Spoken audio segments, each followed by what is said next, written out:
বিসমিল্লাহির রহমানির রহিম। মাননীয় সভাপতি, জাতিসংঘের সাধারণ পরিষদের সভাপতি নির্বাচিত হওয়ায় প্রথমেই আপনাকে আন্তরিক অভিনন্দন জানাচ্ছি।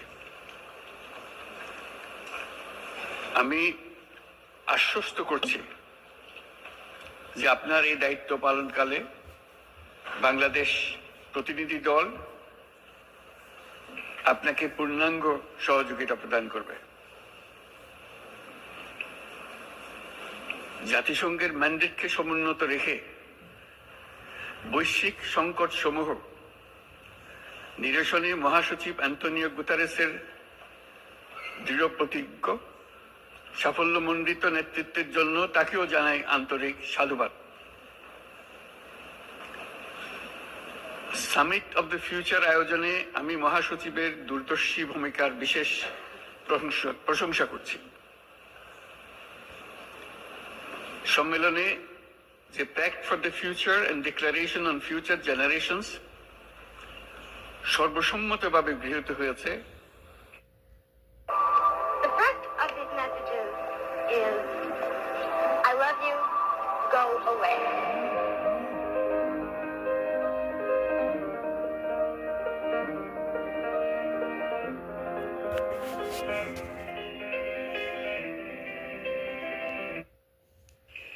তা এজেন্ডা 2030 পরবর্তী বৈশ্বিক উন্নয়ন কর্মপন্থা নির্ধারণে বিশেষ সহায়ক হবে বলে আমি মনে করি। বাংলাদেশ বিশ্বাস করে যে এই সম্মেলনের অর্জন বৈশ্বিক সমৃদ্ধি অর্জনের জন্য আমাদের সবার অভিপ্রায় ও সহযোগিতা কাঠামো প্রণয়নে দিক নির্দেশক হিসেবে কাজ করবে। এই জুলাই আগস্ট মাসে বাংলাদেশে যে যুগান্তকারী পরিবর্তন সংঘটিত হয়েছে তার প্রেক্ষিতেই আজ আমি বিশ্ব সম্প্রদায়ের এই মহান সংসদে উপস্থিত হতে পেরেছি। আমাদের গণমানুষের, বিশেষ করে তরুণ সমাজের অফুরন্ত শক্তি আমাদের বিদ্যমান রাষ্ট্র কাঠামো ও প্রাতিষ্ঠানিক আয়োজনগুলো আমূল রূপান্তরের এক নতুন সম্ভাবনার দ্বার উন্মোচন করেছে। আমাদের ছাত্র ও যুব সমাজের আন্দোলন প্রথম দিকে মূলত ছিল বৈষম্য বিরোধী আন্দোলন, পর্যায়ক্রমে তা গণ আন্দোলনের রূপ নিয়েছে।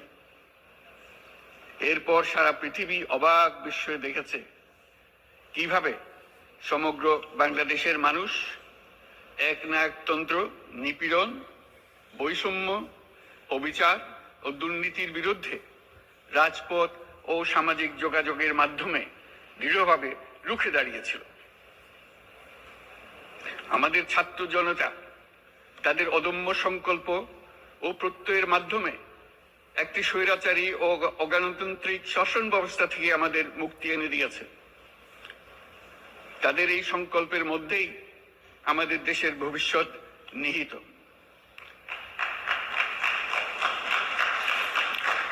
যা এই দেশকে বিশ্ব সম্প্রদায়ের মাঝে একটি দায়িত্বশীল জাতির মর্যাদায় উন্নত করবে বলে আমি বিশ্বাস করি।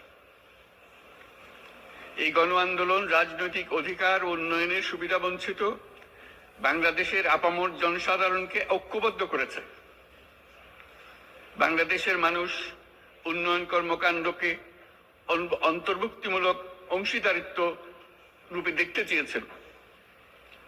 আমাদের জনগণ একটা ন্যায্য, অন্তর্ভুক্তিমূলক ও কার্যকর গণতন্ত্রের জন্য লড়াই করেছে, যার জন্য আমাদের নতুন প্রজন্ম জীবন উৎসর্গ করেছে। আমাদের এই তরুণেরা যে প্রজ্ঞা, সাহস ও প্রত্যয় দেখিয়েছে তা আমাদের অভিভূত করেছে, সারা বিশ্ববাসীকে অভিভূত করেছে। বন্দুকের গুলি উপেক্ষা করে বুক পেতে দাঁড়িয়ে গিয়েছিল আমাদের এই তরুণরা। অবৈধ রাষ্ট্র ক্ষমতার বিরুদ্ধে প্রবলভাবে সোচ্চার হয়েছিল আমাদের তরুণ তরুণীরা। স্কুল পড়ুয়া কিশোর কিশোরীরা তারা নিঃসঙ্গ চিত্তে উৎসর্গ করেছিল তাদের জীবন। শত শত মানুষ চিরতরে হারিয়েছে তাদের দৃষ্টিশক্তি।